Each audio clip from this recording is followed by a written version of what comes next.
Olá, o meu nome é Gustavo Vieira e no âmbito do projeto IMBEC venho apresentar uma série com 6 partes do tema Bioeconomia e Economia Circular.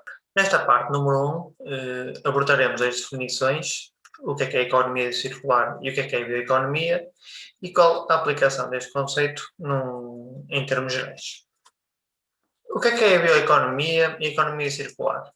O conceito genérico na bioeconomia consiste na utilização de matérias naturais renováveis e de origem não fóssil, como a floresta, os animais, as plantas e até micro-organismos para o desenvolvimento, produção e comercialização de bioprodutos.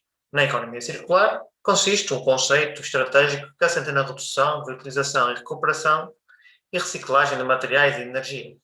Em termos práticos, a bioeconomia é a economia dos recursos naturais. Estes recursos podem ser aplicados ou ser produzidos com base na biotecnologia, agricultura, florestas, pescas, aquacultura e as casas.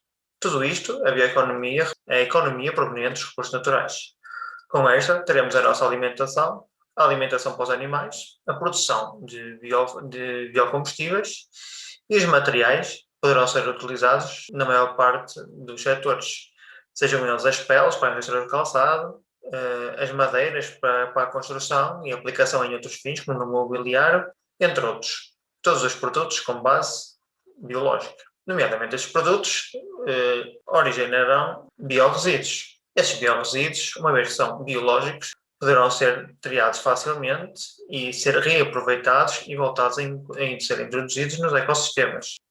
Como nutrientes, poderão ser um fertilizante ou um composto para os solos para originar novas matérias-primas, ou então para a produção de biocombustíveis e biogases que ajudarão no processo da redução da emissão de gases de efeito de estufa e diminuirão o uso de combustíveis fósseis. O conceito da economia circular prende-se na distinção da economia linear. Atualmente, vivemos uma altura em que a nossa economia é uma economia linear. Essa economia linear significa que as matérias-primas são extraídas, faz a sua produção, distribuição, consumo e, no final, originam resíduos, sendo uma cadeia linear. A economia circular vem quebrar este paradigma. As matérias-primas, antes da sua produção, são alvos de um design e de repensar como é que esse produto pode ser utilizado, qual o seu valor no futuro, como é que pode ser criado de forma a que possa ser reutilizado,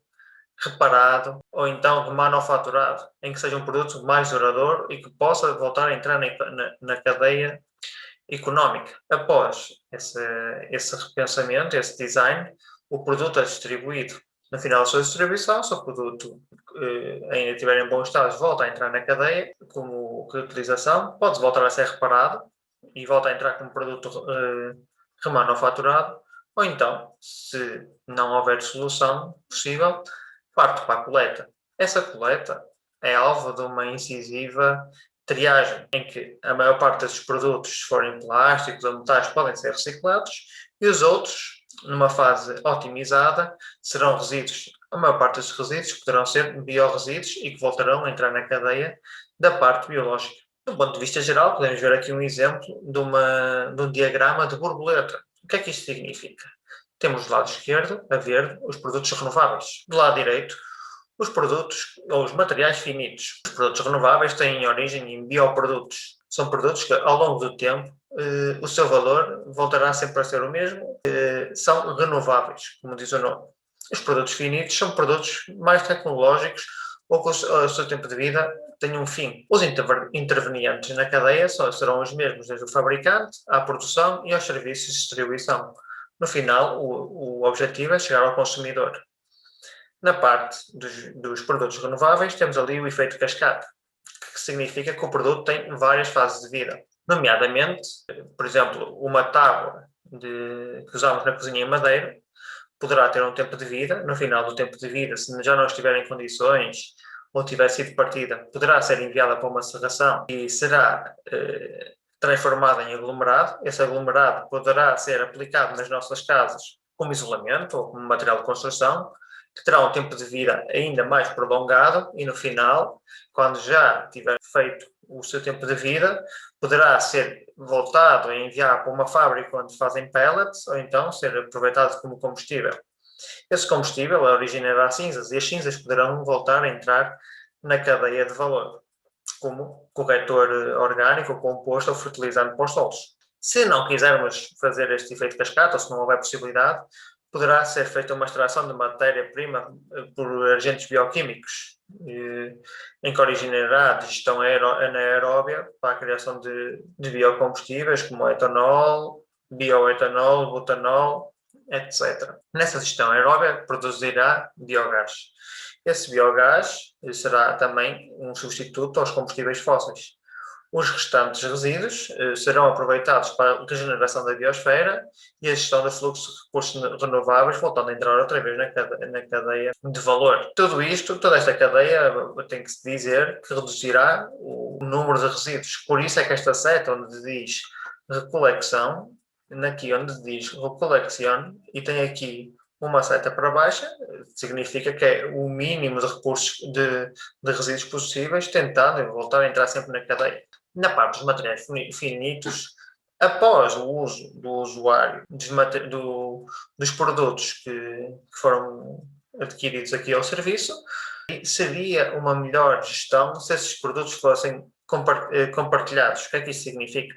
Uma empresa que tivesse um bulldozer ou uma furadora elétrica não era apenas uma empresa que tinha, mas sim uma associação ou uma comunidade. Esse produto podia ser compartilhado em várias empresas, reduzindo o número de compras e o número de produtos em mão, que muitas vezes são usados poucas horas por ano ou apenas alguns minutos. Do ponto de vista ideal, esses produtos, após a sua utilização, por exemplo, um computador, que para nós poderá já não estar atualizado, poderia ser vendido a uma loja de segunda mão e essa loja voltaria a vendê-lo a outro utilizador, ao qual serviria perfeitamente para outro fim, sem ser o nosso propósito. Por exemplo, temos aqui também a questão que, se não fosse possível vender em segunda mão, esse produto, se tivesse alguma avaria ou algum problema, poderia voltar a ser remanufaturado. O que é que isto significa? Significa que esse produto poderia ser desmontado, alterado os componentes que faziam o seu mau funcionamento, voltava a ser construído e, por fim, voltava a entrar na cadeia de valor. Poderia voltar a ser vendido quase como um produto novo, pois tinha sido devidamente vistoriado e retificado que estava em pleno funcionamento.